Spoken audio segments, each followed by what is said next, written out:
Hey y'all, gather round because I've got a wild story to tell you about a woman named Ava.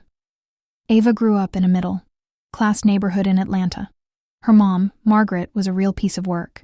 She was the kind of mom who was always trying to fit into a certain mold, and she had very clear ideas about how her daughters should turn out. Her dad, Tom, was a mechanic, a quiet and hard, working man who loved his girls, but often found himself walking on eggshells around Margaret. Ava's sister, Lily, was the golden child. She was into beauty pageants from a young age. Margaret would spend hours getting Lily ready, helping her with her hair and makeup, and making sure she looked perfect for every competition. Lily's trophies lined the mantelpiece, and Margaret would brag about her to all her friends. Ava, on the other hand, was more of a tomboy. She loved playing football with the neighborhood boys, climbing trees, and building things with her hands. She was really good at woodworking and would spend hours in the garage, creating all sorts of things. But Margaret didn't see this as anything special. She'd often sigh and say, "Ava, when are you going to act more like a lady?"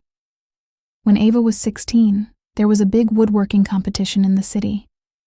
Ava spent weeks crafting a beautiful wooden bookshelf, pouring her heart and soul into it. She was so excited to show it off, and maybe finally get some recognition from her mom. But on the day of the competition, Margaret was too busy helping Lily prepare for a last-minute pageant rehearsal. Tom went with Ava, but it still stung that her mom wasn't there. Ava ended up winning first prize, but when she showed Margaret the trophy, Margaret just said, "That's nice, dear, but maybe you should focus on more feminine things." After high school, Ava got into a local community college to study construction management. She was fascinated by how buildings went up from the ground up. She worked part-time at a construction site, learning the ropes from the older workers. Meanwhile, Lily was studying fashion design at a prestigious art school in New York. Margaret would brag about Lily to all her friends, talking about how she was going to be the next big thing in the fashion world. Ava graduated from community college with flying colors and got a job at a mid-up-sized construction firm. She started as a junior project manager, but she quickly proved herself. She was good at problem-solving, dealing with difficult contractors, and making sure projects stayed on schedule and within budget.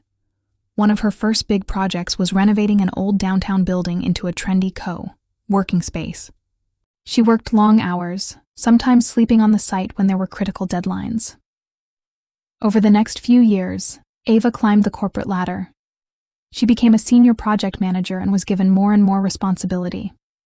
She was in charge of multi-million-dollar construction projects, from building new schools to luxury apartment complexes. But her family back home still didn't really understand the magnitude of her work.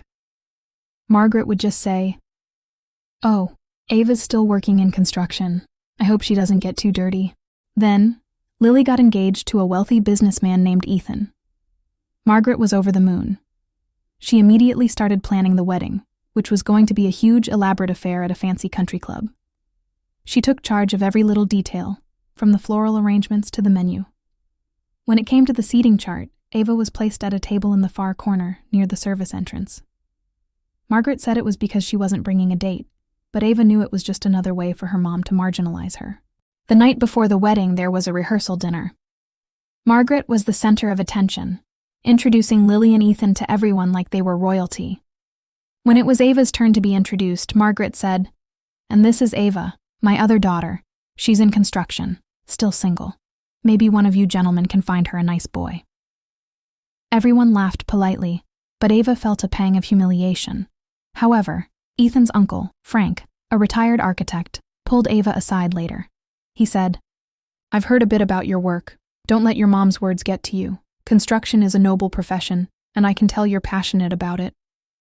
His words gave Ava a little boost of confidence.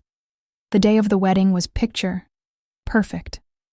Lily looked stunning in her designer gown, and the country club was transformed into a fairy tale wonderland. During the reception, after the initial toasts, Margaret grabbed the microphone. She talked about how proud she was of Lily, how she'd always known she'd marry a great guy, and how they were going to have a beautiful life together.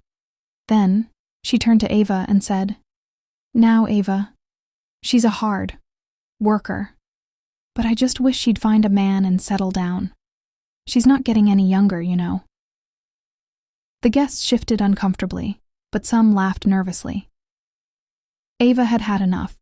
She'd been holding back her achievements for years, tired of her mom's dismissive attitude. She stood up, and the room fell silent. She said, "Mom, it's time you knew the truth. I'm not just some construction worker. I'm the vice president of my company. I've overseen some of the biggest construction projects in the city. My work has been recognized by industry leaders, and I've won numerous awards. I'm not just building buildings. I'm shaping the skyline of Atlanta." Just as she finished speaking, the doors of the reception hall burst open. In walked Ava's boss, David, along with a group of her colleagues. David was a well-respected figure in the construction industry, known for his innovative projects. He walked up to Ava and said, "Ava, I'm sorry we're late. We just had to be here to celebrate this moment with you. You've just been named the president of our company. Your leadership and dedication have been instrumental in our growth, and we couldn't be more proud of you." The room was in an uproar. Margaret's face turned pale as she realized the magnitude of what she'd just heard. People who had been laughing at Ava moments ago were now congratulating her. Lily came over to Ava, looking a bit sheepish, and said, "I had no idea, Ava. Why didn't you tell us?" Ava replied, "I tried, Lily, but every time I did, Mom would brush it off. I was tired of not being heard." After that, things started to change at the wedding. People flocked to Ava, asking her about her work and her new position. Margaret was left sitting at the head table looking a bit lost. She realized that she'd been so focused on Lily's achievements that she'd completely overlooked Ava's. Aunt Carol, Ava's dad's sister, who had always been supportive of Ava, came up to her and said, "I always knew you were something special, Ava. I'm so glad you finally got the recognition you deserve." Ava said, "Aunt Carol, you've always been there for me. And you know it's never too late for you to follow your dreams, too." After the wedding, Ava went back to her work with a newfound confidence. Her relationship with her mom was still rocky, but she decided to give her some space.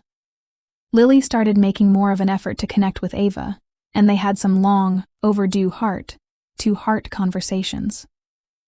A few months later, Ava was invited to speak at a national construction conference.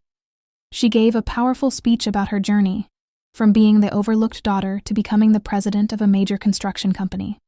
Her speech was covered by the media, and it inspired a lot of young women to pursue careers in construction. Margaret saw the coverage and was filled with a mix of pride and regret. She finally reached out to Ava and apologized for not being a better mom. Ava was hesitant at first, but she decided to give her mom a chance. They started going to counseling together to repair their relationship. Aunt Carol, inspired by Ava's story, decided to go back to school to study graphic design, something she'd always wanted to do but had put off. Ava helped her with the application process and offered her support. Ava also met a wonderful man named Jake at a construction industry event. Jake was an engineer. As time went on, Ava's company continued to thrive. She took on even more ambitious projects, like building a sustainable city on the outskirts of Atlanta. She was also actively involved in mentoring young women in the construction field, making sure they didn't face the same kind of dismissal she had. And through it all, Ava knew that she had finally found her voice and her place in the world, not defined by her mom's expectations, but by her own hard work and determination.